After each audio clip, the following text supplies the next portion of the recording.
Ada banyak banget teori tentang akhir dari Evangelion dan pengaruh Third Impact di kalangan fans. Ini karena di seriesnya Evangelion sendiri nggak banyak yang ngejelasin, cuman dikasih penjelasan selewat-selewat doang.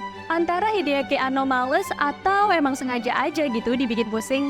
Gue rangkum 4 teori besar yang menurut gue menarik tentang Third Impact. Pertama, teori menuju kesempurnaan bareng-bareng. Teori ini menyuruti simbol-simbol religius yang bertebaran di Evangelion. Walaupun kata Hideaki Anno, sutradaranya, semua elemen agama itu cuma bumbu doang, biar ceritanya lebih wah. Tapi menurut teori, simbol-simbol ini sebenarnya bisa bantu kamu ngeh soal tema besar ceritanya. Nah, mulai dari kitab Kejadian, Adam sama Hawa dulu hidup sempurna di Taman Eden. Gak ada tuh yang namanya rasa sakit, duka, atau penderitaan. Mereka bebas damai sampai mereka makan buah terlarang dan diusir dari taman itu. Hidup mereka jadi kayak kita sekarang, penuh dosa, sakit, dan rasa kesepian. Nah, di Evangelion, Gendo Ikari ngomong kalau proyek Human Instrumentality itu intinya mau dibikin Genesis baru buat manusia. Dia juga bilang, Second Impact itu membersihkan Antartika dari dosa asal. Jadi, apa sih Human Instrumentality itu? Proyek ini sebenarnya adalah cara buat ngehapus dosa asal dan penderitaan manusia. Simpelnya, metode ini untuk menyempurnakan manusia biar nggak ada lagi rasa sakit atau kesepian.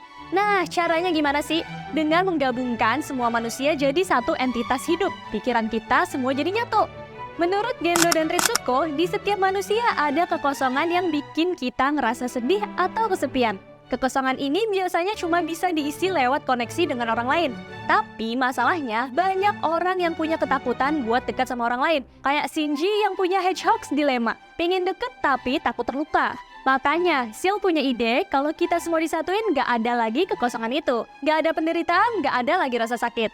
Tapi ini ada harganya. Buat ngegabungin semua orang, semua 80 field, barrier yang dibikin kita untuk individu harus dihancurin. Dengan kata lain, kita bakal kehilangan identitas. Jadi satu cairan LCL yang seragam. Nah, kalau Gendo punya agenda pribadi nih, biar dia bisa ketemu lagi sama istrinya, Yui Ikari. Sementara Shinji, awalnya dia juga mikir, wah enak banget nih, nggak ada lagi rasa sakit hati atau buta-butan.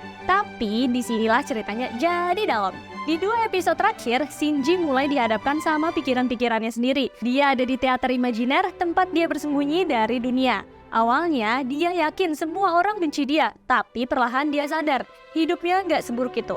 Orang-orang di sekitarnya, baik yang nyata atau cuma dalam pikirannya, ngingetin dia bahwa dia punya nilai.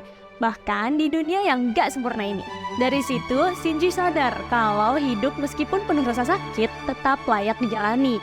Dia akhirnya paham bahwa jadi individu itu penting banget. Mengorbankan identitas demi kesempurnaan adalah bentuk dari lari dari kenyataan paling ekstrim. Sesuatu yang dulu sering dia lakukan. Akhirnya, Shinji menolak proyek instrumentality ini. Keputusannya ngebawa dia dan Asuka balik lagi ke bumi. Mereka mungkin kelihatan sendirian di akhir film, tapi bukan berarti nggak ada orang lain yang bisa balik juga. Mungkin aja orang-orang lain juga lagi bikin keputusan mereka sendiri.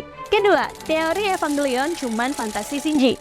Nah, teori ini bilang kalau semua yang terjadi di Neon Genesis Evangelion itu cuman mimpi Shinji doang. Dunia fantasi yang dia ciptakan buat kabur dari realitanya. Plot twistnya, dunia alternatif yang muncul di akhir cerita itu justru di dunia nyata, bukan sebaliknya. Jadi bayangin ini, di dunia asli, Shinji itu anak yang biasa aja. Gak ada Nerf, gak ada Eva, gak ada malaikat-malaikat seram. Bokapnya bukan bos organisasi rahasia yang dingin banget.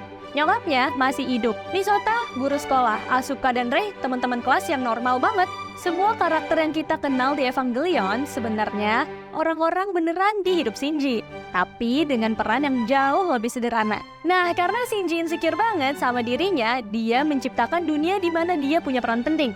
Jadi pilot Eva, penyelamat umat manusia. Dia bikin dunia ini buat lari dari rasa gak cukup dan gak diterima di realitanya. Tapi masalahnya, mimpi kayak gini gak bisa bertahan selamanya. Ada titik di mana lo harus balik lagi ke dunia nyata. Dan setiap kali kita ngelihat adegan analisis psikologis di Evangelion yang kadang bikin kepala kita jadi pusing, itu sebenarnya saat dimana Shinji mulai deket kebangun dari mimpinya. Di dunia mimpinya, karakter-karakter ini kayak ngebujuk dia buat tetap tinggal. Kayak mereka tahu kalau Shinji nggak mau menghadapi kenyataan. Tapi di sisi lain, ada momen-momen di mana dia juga mulai sadar kalau hidupnya di dunia nyata itu nggak seburuk yang dia pikir. Semua omongan soal pentingnya koneksi sama orang lain dan gimana lo bisa menerima diri lo apa adanya, itu adalah cara otaknya ngeyakinin dia buat ninggalin mimpi itu. Teater di mana Shinji duduk sepanjang perjalanan introspeksi itu simbol dari batasan antara dunia fantasi dan realita. Dan momen kunci banget itu ada di saat Shinji bilang, Mungkin gue udah bisa mulai suka sama diri gue. nah, saat itu teaternya retak terus hancur lebur. Itu tanda kalau dia akhirnya mutusin buat ninggalin dunia mimpinya dan terima dunia nyata apa adanya. Buat pendukung teori ini, ada beberapa bukti yang bikin teori ini menarik. Misalnya, cara cerita di beberapa episode, kayak episode 19, A Man's Fight, terasa dreamy banget. Dan yang penting, gak ada bukti yang benar-benar ngejatuhin teori ini. Jadi, walaupun ini cuma teori, tetap aja plausible. Tapi, yang bikin teori ini menarik banget adalah pesannya. Kabur dari kenyataan mungkin nyaman, tapi nerima diri lo di dunia nyata adalah langkah-langkah pertama buat benar-benar hidup. Tapi, kalau beneran ini cuma mimpi, males banget sih. Udah buang-buang waktu nontonnya, malah cuma mimpi. Ketiga, teori kiamat biasa aja. Nah, teori ketiga ini simpel banget, paling simpel dari semua teori. Intinya, di Neon Genesis Evangelion, para malaikat atau angels cuman bentuk kehidupan lain yang sebenarnya udah ada di bumi sejak lama. Tapi baru bangun di tahun 2000.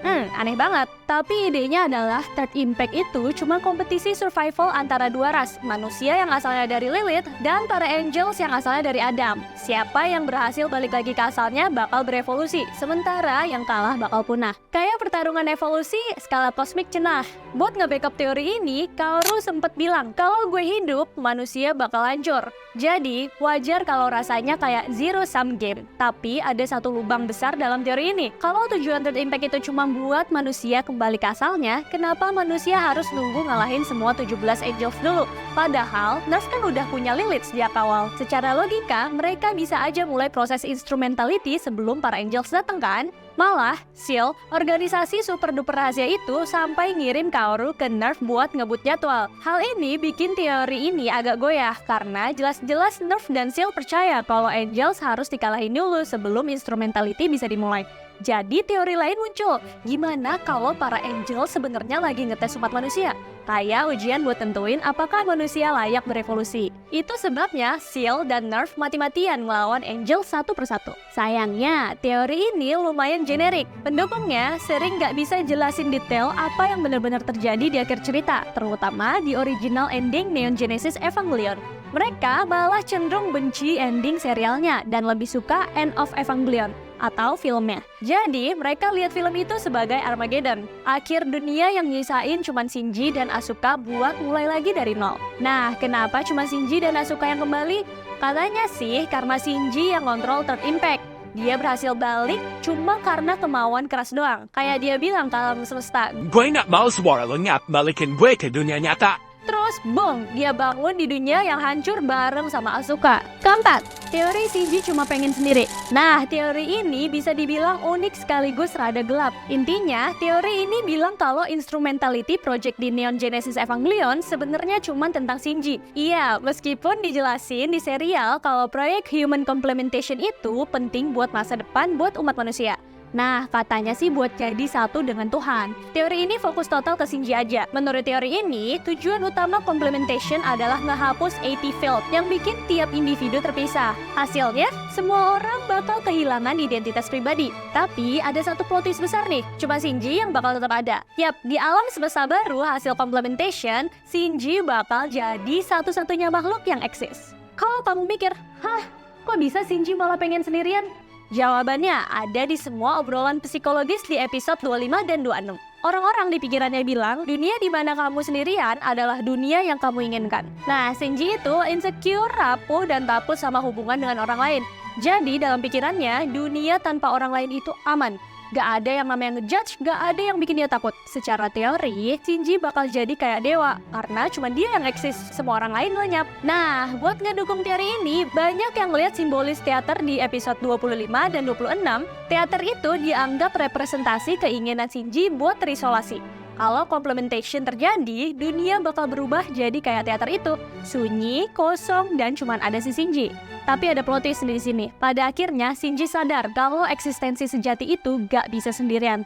Manusia emang gak bisa diciptakan buat hidup sendiri. Setelah dia nerima dirinya apa adanya, teater itu pecah sehingga nolak instrumentality. Dan dia kasih opsi buat manusia lain buat balik ke kolam LCL kalau mereka mau. Jadi gimana? Menurut kalian teori mana yang paling benar?